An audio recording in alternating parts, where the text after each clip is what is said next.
नमस्कार, मैं जितेंद्र चतुर्वेदी। आखिर नीतीश कुमार ने इन लोग के कार्यक्रम का न्योता क्यों ठुकरा दिया? क्या वजह रही कि जिस कार्यक्रम का हिस्सा वो 2022 में थे, उस कार्यक्रम में इस बार वो शरीक होने से परहेज कर रहे हैं, वह भी तब जबकि इंडी गठबंधन के तमाम लोग उसमें शरीक होंगे।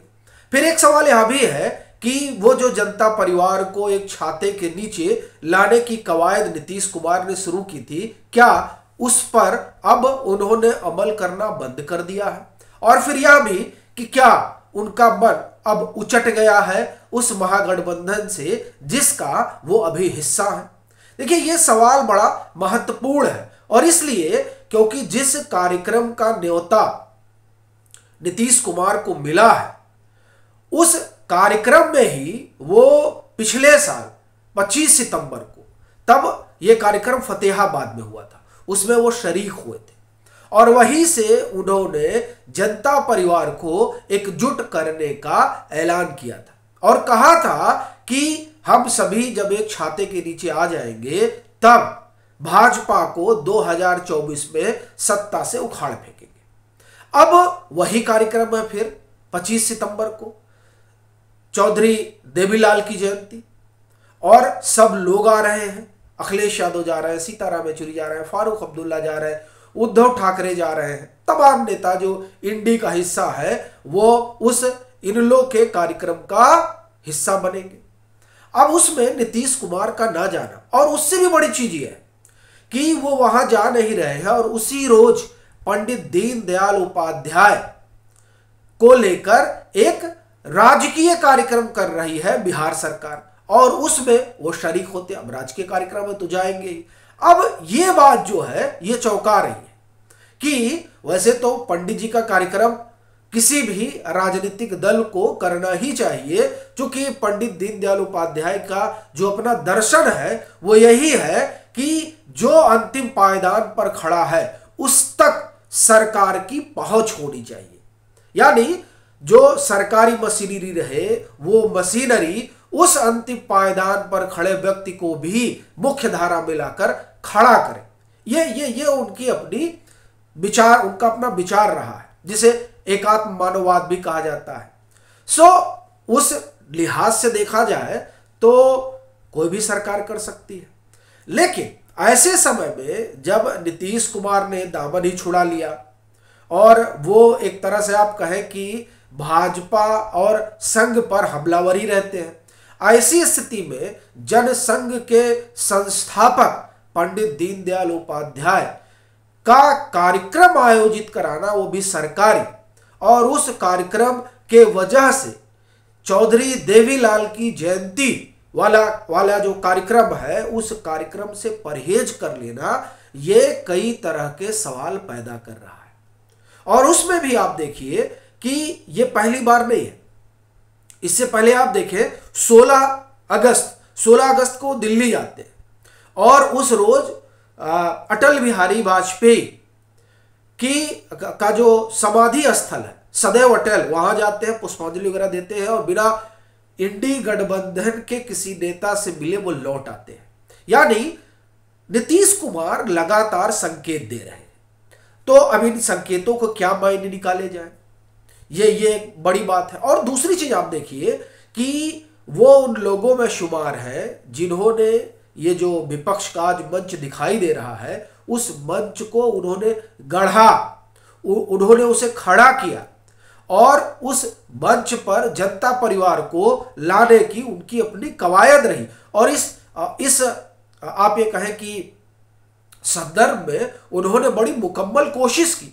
जैसे मैं आपको एक घटना बताता हूं, शीतकालीन सत्र, उस सत्र में देवेगौड़ा साहब से जाकर मिलते हैं ललन सिंह और वहां चर्चा इस बात की होती है कि आप लोगों को हमारे साथ आना चाहिए, यानी जनता परिवार को दोबारा पुनर्जीवित करना चाहिए और सभी जो समाजवादी और जनता परिवार से अलग लोग हैं उनको एक मंच पर आना चाहिए। और आपको ध्यान होगा कि जब नीतीश कुमार एनडीए से अलग हुए थे तब जो कुछ लोग थे जिन्होंने इस बात की सराहना की थी कि चलिए बहुत अच्छा हुआ भाजपा को पटखनी दे दी, उनमें तो मैं नहीं कहूंगा कि देवेगौड़ा साहब थे, लेकिन देवेगौड़ा साहब इस धारा के जरूर थे कि जब नीतीश कुमार अलग होते हैं तो वो कहते हैं कि अब विचार करना चाहिए कि जनता परिवार जो है वो रिवाइव हो।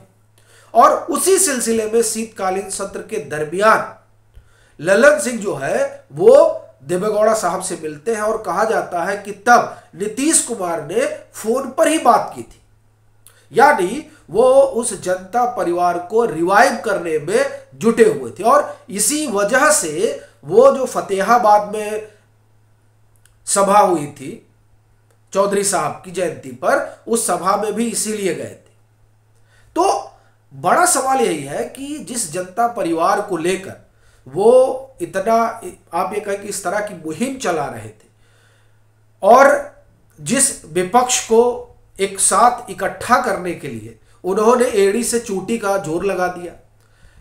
आप ये समझिए कि जिस गठबंधन का हिस्सा वो बरसों से रहे, उस गठबंधन को उन्होंने छोड़ दिया और भाजपा और नरेंद्र मोदी को हटाने के लिए महागठबंधन का हिस्सा बन गए।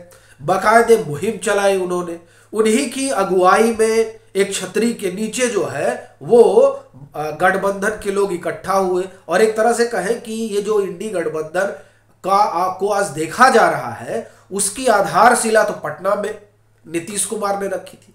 देखिए, ये इस पृष्ठभूमि में जब आप ये देखते हैं कि नीतीश कुमार पंडित दीनदयाल उपाध्याय की जयंती पर कार्यक्रम करते हैं, वो 16 अगस्त को अटल बिहारी वाजपेयी को श्रद्धांजलि देने वो पहुंच जाते हैं सदैव अटल। तो ये दरअसल अब इससे जो है कई तरह के प्रश्न खड़े होते हैं।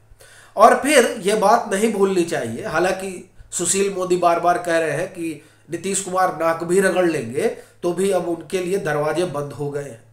लेकिन अभी पीछे जब अमित शाह गए थे तो अमित शाह ने कहा कि राजद जो है वो तेल है और जदयू नीतीश कुमार जो है वो पानी। इस जानकारी के राजनीतिक निहितार्थ बहुत है।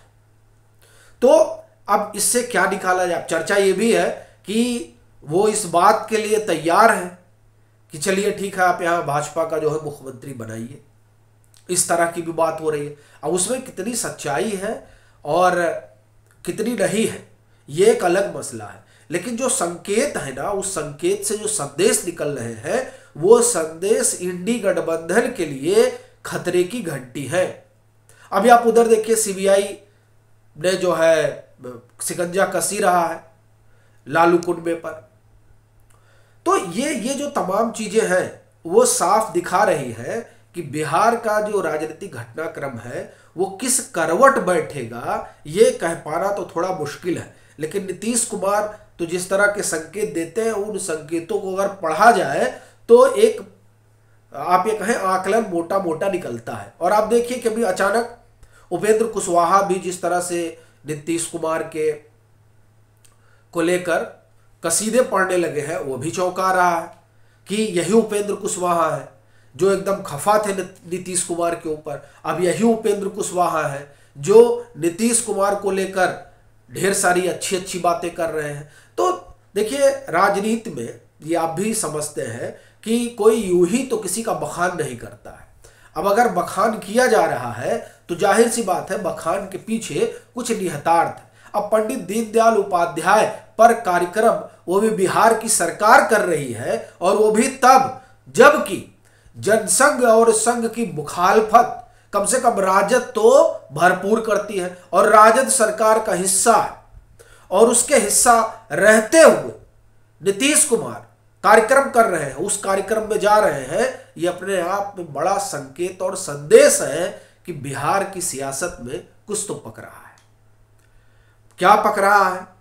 क्या भाजपा उनको लाने के लिए तैयार है और उस तैयारी में शर्त इतनी है कि मुख्यमंत्री भाजपा का होगा? और क्या वाकई में इस तरह की बातचीत हो चुकी है? ये तमाम सवाल है और किंतु परंतु है। लेकिन जो नीतीश कुमार के संकेत हैं वो इंडी के लिए तो बहुत खतरनाक है। वो इसलिए भी क्योंकि जिस महागठबंधन की आधारशिला बिहार से रखी गई थी, वो ये संकेत तो यही बता रहे हैं कि उसी बिहार से वो उखड़ जाएगा। जब उसी बिहार से उखड़ जाएगा तब 2024 में कह रहे थे ना कि 50 सीट कम हो जाएगी, तो अब जो संकेत है उसमें लग रहा है कि जिस 50 सीट की कम करने की बात कर रहे थे वो तो एज इट इज बनी रहेगी, तब नरेंद्र मोदी कहाँ जाएंगे? ये अपने आप में एक सवाल है। आपकी अपनी क्या राय है जरूर साझा करें। मतांतर से नहीं जुड़े हैं तो जुड़े, वीडियो को लाइक करें और खूब शेयर करें।